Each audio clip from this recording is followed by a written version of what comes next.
Друзья, всем привет, Карен Хачанов. Карен, мы рады тебя приветствовать. Мы уже в Алматы, да? Уже в Алматы, да. Где мы, недавно. что мы.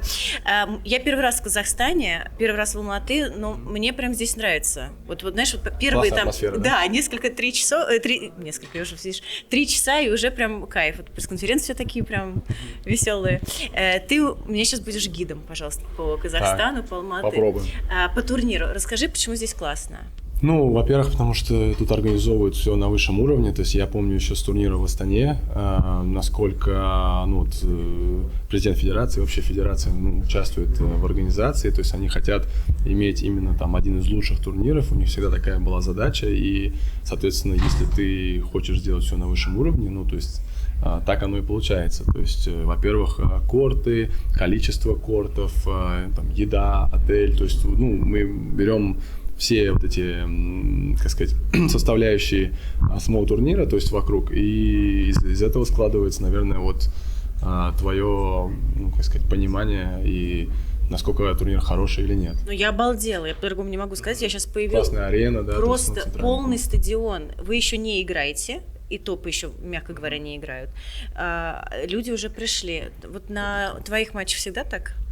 В том году, опять же, было достаточно на первых кругах, наверное, чуть меньше, понятное дело, людей. Во-первых, так же, как я помню, по турнирам в Москве, там, в Санкт-Петербурге, в рабочие дни.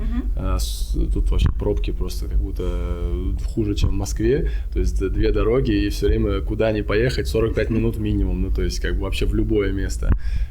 Поэтому, наверное, в рабочее время тяжелее сюда, во-первых, добраться. И в том году, я помню, с четвертьфинала уже прям, когда ты начинал играть вечером, еще особенно, уже прям были почти полные трибуны, полуфинал, финал были полные, да. Но в этом году сказали, я спросил, во-первых, в том году был первый турнир, который его перенесли из Астаны в Алматы, то есть, соответственно, люди тоже, может быть, чуть меньше знали, то есть этот как бы регион, можно сказать, чуть меньше, может быть, знал про теннис, не знаю. Поэтому требовалось время, чтобы турнир, так скажем, раскачать, и в этом году уже вроде бы гораздо больше людей будет. Женя Донской в эфирах рассказывал, что ты очень хочешь сыграть в Казахстан, и знаю, что очень сложно в конце сезона рисовать, как тетрис собирать график. Расскажи, как ты это делаешь, потому что надо отталкиваться еще от твоего физического состояния.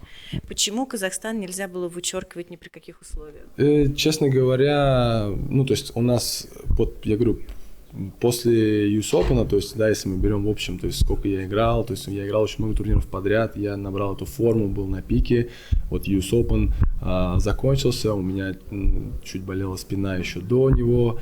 То есть, соответственно, это был знак того, что надо сделать там небольшую паузу, как бы восстановиться, отдохнуть и, опять же, потренироваться на остаток сезона. То есть, что мы, в принципе, и сделали. Не поехал в турнир в Ханчжоу, потому что, как бы, с одной стороны, я понимал, что там играть в конце сезона еще 6 или 7 турниров подряд, но это будет, как бы, очень тяжело. Поэтому сделали приоритет, пропустили Ханчжоу, соответственно, начал с Пекина и решили посмотреть, насколько будет, сколько у меня будет матчей. То есть, да, если будет у меня также результативные турниры, опять же, будем смотреть, то есть по ситуации, как себя буду чувствовать. То есть, провел 2 матча за 2,5 недели, поэтому я сразу же сказал, что, по мне, я точно хочу поехать сыграть. Во-первых, это как домашний турнир, также хорошие воспоминания, хорошие эмоции здесь были с того года.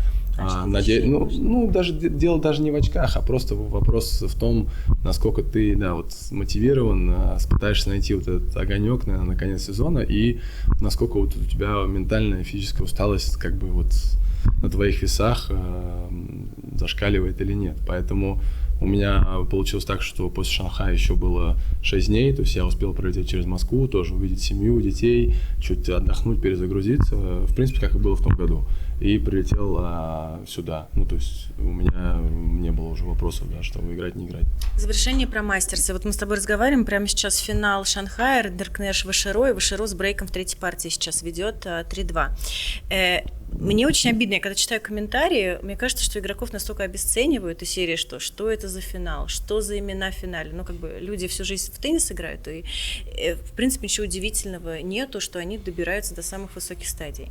Но как игроки на это смотрят? Потому что, ну, конечно же, наверное, никто не мог предположить, что именно эти два теннисиста разыграют этот титул крупнейший. Смотри, я считаю так, что, конечно же, для тенниса, для истории вообще такая уникальная ситуация, это здорово, правда. Ну, то, что они там, не знаю, двоюродные или троюродные братья там играют в финал, ну, кто бы мог подумать, да, то есть, ну, таких историй реально нет. Ну, то есть, и вот в какой-то момент эта история создается. Поэтому с этой стороны здорово. Да, со стороны, может быть, там спонсоров, людей, которые видели изначально сетку Мастерса и ждали кого-то из топовых игроков в финале, да, ну, то есть это может быть немножко странно, но честно, да, конечно же, если кто бы мог подумать, да, что может быть такой финал, но при этом также нельзя обесценивать этих игроков, потому что если посмотреть, кого они обыграли всех этих топовых игроков, поэтому никогда не знаешь, в общем, какой твой потенциал, да, где твой максимум.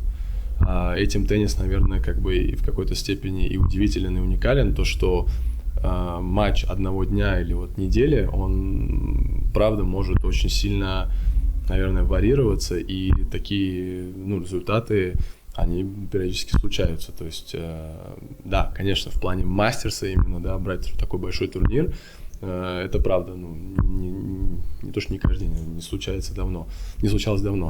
Но как бы то, что они заслужили, ну, это 100% правда, потому что в итоге кто играет в финале, нельзя его, ну, как победителя не судить, в конце концов. Конечно. Карен, спасибо большое, мы отпускаем. Карен Хачанов.